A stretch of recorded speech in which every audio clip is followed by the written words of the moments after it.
Hey guys, all right, let's talk about last night's episode of Beauty and the Beast. And it was a good episode, but I have one major problem with it, and it revolves around the case of the week. And this week they were tracking a beast who was starting all these fires. And what they realized was that this beast had been programmed to withstand all of these fires. And Gabe went to Catherine and said, okay, listen, let's see if we can catch this beast and let's kill it. And then we can maybe try to revive the person just like they did to Gabe back at the end of season one, and then we can try to almost like rehabilitate him back in as a human. And Catherine was a little bit skeptical of this, but she, eventually decided to go along with it. But they needed to get Vincent to go along with the plan.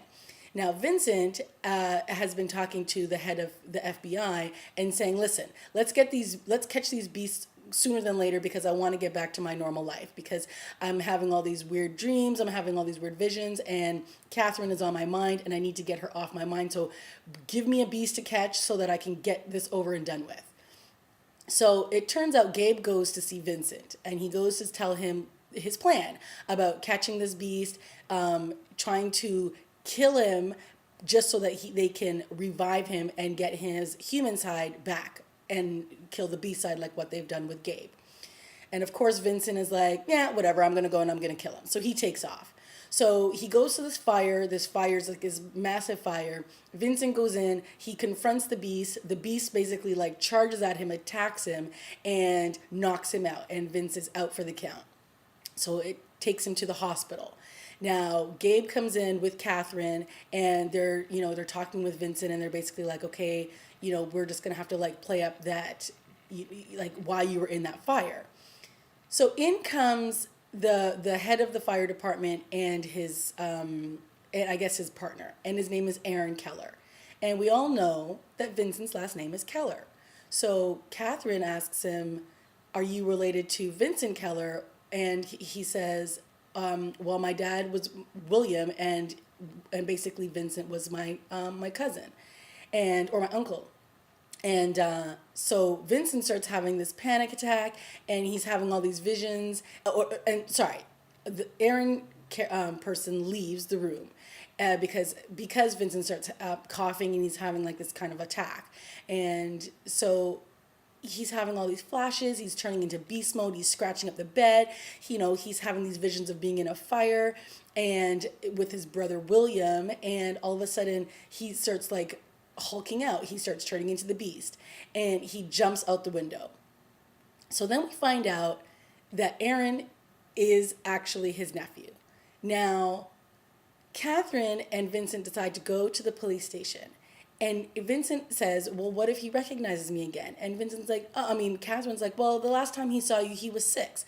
Now, this is my issue.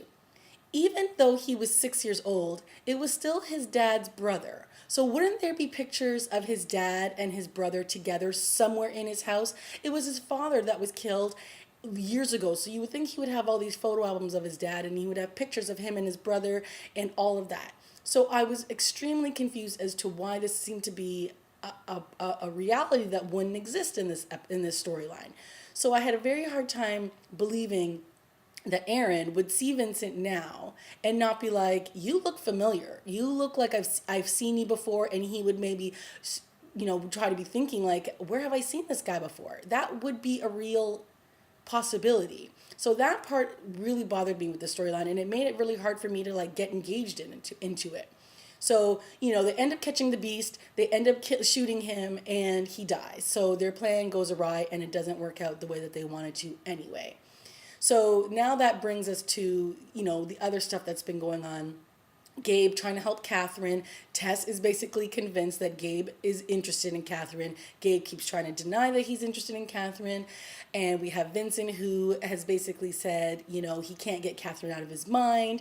He's trying everything to get get the jobs that he needs to get done and kill the beast so that he can try to go back to his regular life, which involves pursuing Catherine.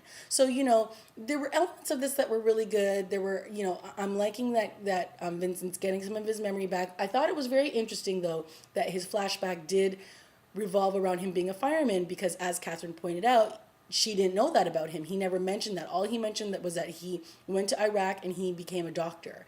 And so that's interesting that he's going to start to reveal things about his life that he didn't know, maybe he didn't know before, or that he didn't tell Catherine before for some reason. So I thought that was very interesting.